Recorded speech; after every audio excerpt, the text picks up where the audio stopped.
Bien, les origines de cette affaire, tout d'abord, résident dans le fait que mon père, magistrat à la carrière fulgurante grâce au piston dont il a bénéficié de la part de ma famille, et qui en août 2002 a cru très malin de publier sur Internet, de faire publier sur Internet des photos porno de sa deuxième femme, qui est une ex-prostituée qui s'est fait épouser sur un chantage. Suite à cela, les sites en question qui visaient à casser le chantage et à se débarrasser de cette femme ont échappé à son contrôle et ont amené au déchaînement de tout un ensemble de persécutions relativement inédites déchaînées par ce magistrat à l'aide d'un système qui est sous son contrôle contre son ex-femme et contre ses deux enfants. Il y a même Interpol et le FBI. Il nous a tout fait subir, de la perquisition à la menace de défenestration pendant la garde à vue. Il nous a fait poursuivre par un ami à lui, qui est un juge d'instruction, par ailleurs connu pour être un museleur d'antipédophiles. Excuse-moi de t'interrompre, tu viens de prononcer menace de défenestration. Ça veut dire que pendant la garde à vue, tu as été menacé de mort? Tout à fait. Par qui?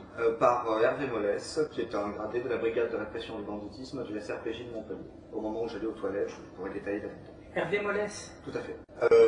Mais ce qui se passe, c'est que cette affaire de fesses sur Internet, qui est quand même une affaire grotesque, qui est prétexte à nous garder dans le collimateur, qui a été prétexte à fouiller notre maison et à nous faire subir des interrogatoires serrés pour savoir ce que nous savions des activités de mon père au cours des 2 dernières décennies, ce qui était en fait le véritable enjeu de tout ce déchaînement.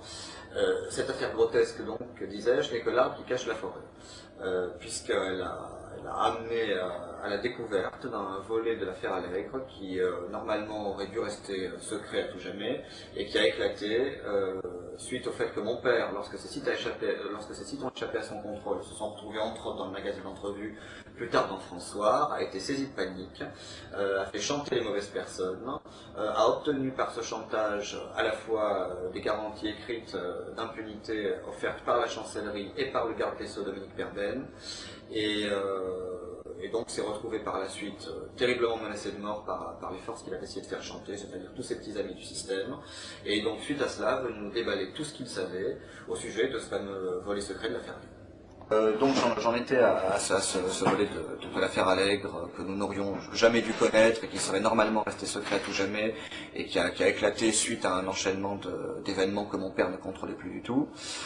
Craignant que ces sites internet ruinent sa carrière, surtout à partir du moment où ils ont été repris donc, par certains médias de presse écrite, outre les garanties écrites d'impunité qu'il a obtenues de la part de la chancellerie et de Dominique Perben en personne, il n'a pas pu résister à utiliser ses méthodes habituelles de maître chanteur. Notre père est quelqu'un qui depuis plusieurs décennies était comme un dragon sur un tas de dossiers compromettants, de documents de toutes sortes, dont des photos qu'il s'était ménagées au cours de ces dernières années. Notre père est venu nous trouver à Toulouse alors que nous étions encore étudiants pour nous dévoiler ce que nous racontons d'ailleurs dans les interviews qu'ont publié les différents sites internet mentionnés en introduction. C'est-à-dire l'existence d'un groupe secret de gens de pouvoir de tout type de milieux, la politique, la finance, on nous a parlé de gens des milieux médicaux, même universitaires. Ce groupe secret recrutait beaucoup dans les milieux judiciaires et même les policiers haut gradés étaient très appréciés. Et il s'agirait d'un groupe secret dont les activités consistent à mener des sortes de cérémonies dans le plus grand secret, où l'on conjugue des pratiques aussi étranges et uniformément dégoûtantes que la sexualité de groupe, la scarification. Il a évoqué devant nous des images vous faire drescher les cheveux sur la tête. Il nous parlait de chair calcinée, de brûlures de cigarettes, de chair transpercée. Il nous disait que les personnes qui étaient torturées, parfois tuées à l'occasion de ces séances, déjà les personnes tuées n'étaient jamais consentantes, et que parmi les personnes torturées, il y avait des malades qui réclamaient ce genre de traitement, et puis des personnes non consentantes, parfois des enfants, qui étaient d'abord torturés puis mis à mort, le tout filmé, faisant l'objet d'un trafic de cassettes vidéo illégales qui s'échangerait à des prix fous sous le manteau. Il nous a dit que les proies de ce groupe de prédateurs de la haute société étaient recrutés dans les couches les plus basses de la société et parmi les catégories de personnes que personne n'irait rechercher. Il nous a parlé de prostituées, il nous a parlé de clodos, je cite le terme employé par un magistrat. Il a même mentionné parfois des étrangers en situation irrégulière, suivant ce qui leur passait sous la main, j'imagine. C'est-à-dire des gens qui soit ont rompu des liens avec leur environnement, soit n'ont pas d'existence légale, c'est ce qui est le cas justement d'étrangers en situation irrégulière, et donc en tout cas des gens que personne ne va aller chercher ou à propos desquels toute enquête sera plus ou moins vouée à l'échec dès le départ. Et puis alors bien entendu, les membres de ce groupe, de par les positions influentes qu'ils occupent, sont à même, dans le cas où certaines affaires menaceraient de sortir, eh bien de les couper dans l'œuf en manipulant les leviers qui sont les leurs, d'autant qu'ils se tiennent tous entre eux par la barbichette. Donc ce qui se passe, c'est que notre père se sentait sa vie terriblement menacée, parce que au moment où il a cru que sa carrière était ruinée du fait des fuites qu'il y avait eu à propos des sites internet qu'il a fait paraître sur sa deuxième femme, il a fait pression sur Dominique Baudis, qui était un de ses amis personnels, pour s'assurer que cette affaire ne sorte jamais dans les médias audiovisuels. Et il est vrai que le pressbook que nous avons réuni contient des articles de presse écrite, mais que c'est très tranché. Les médias audiovisuels, pourtant prévenus, n'ont jamais traité cette affaire, donc il faut croire que Dominique Baudis, qui a assez d'influence pour s'inviter sur TF1 quand il veut, alors que François Hollande était prévu de plus longue date ce soir-là, a aussi assez de pouvoir probablement pour empêcher, du moins pour un temps, la sortie d'une telle affaire dans les médias audiovisuels. En tout cas, tout semble le corroborer.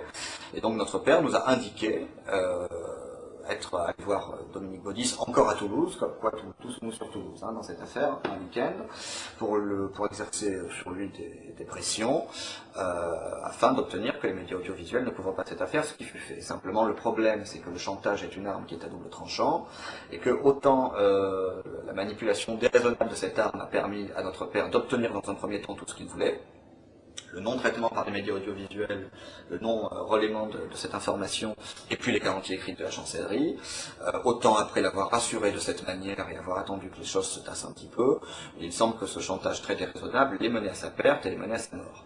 Donc il y a eu trois entrevues. Notre père savait où nous trouver. À Toulouse, il savait que nous étions étudiants, il avait nos certificats de scolarité. Voyant que le sol se dérobait sous ses pieds, ne sachant plus vers qui se tourner, je pense que malgré tout ce qu'il nous avait fait subir dans le passé, puisque en France, ce n'est pas une magistrature que nous avons, c'est une véritable pourristrature. Nous savons de quoi nous parlons, nous sommes de la boutique, nous sommes du système, je suis ancien Sciences Po et juriste de 3e cycle avec mention, ma sœur est aussi dans ce cas, nous sommes enfants de magistrats, et je peux vous dire que notre mère a vu pas mal de choses pendant des années en tant que femme de magistrat. Notre père était un homme qui a été transformé en monstre par ce système qui fabrique des monstres. Oui, les nouveaux inquisiteurs, ceux qui se posent en moralisateurs de la société, sont en fait des gens qui n'ont pas de leçons à donner à un quelconque malfrat. Voyez-vous, les criminels au moins ont un code d'honneur, à ce qu'il paraît, ce qui n'était pas le cas de mon père, qui a jugé les autres à haut niveau pendant des années, puisqu'il était président de chambre de cour d'appel. Donc voyant le sol se dérober sous ses pieds, voyant qu'il avait lancé une machine infernale qui se retournait contre lui et qu'il ne pouvait plus arrêter, notre père s'est en dernier ressort tourné contre ses deux enfants, il est piteusement revenu vers nous, c'est ce qui a donné lieu à 3 longues discussions qui sont allées crescendo d'ailleurs, puisqu'il nous a raconté de plus en plus de choses et devenait d'ailleurs de plus en plus nerveux au fil de ces 3 discussions. Il se sentait menacé, ce qui apparaissait déjà en filigrane dès la première discussion. Il nous a dit dès la deuxième qu'il était carrément menacé de mort. Par la suite, il a passé toute une nuit à brûler des documents et des photos. J'ai bien dit toute une nuit, pas simplement 1 heure, et apparemment il fallait à tout prix brûler ces choses. Ni la poubelle ni le broyeur n'étaient suffisants.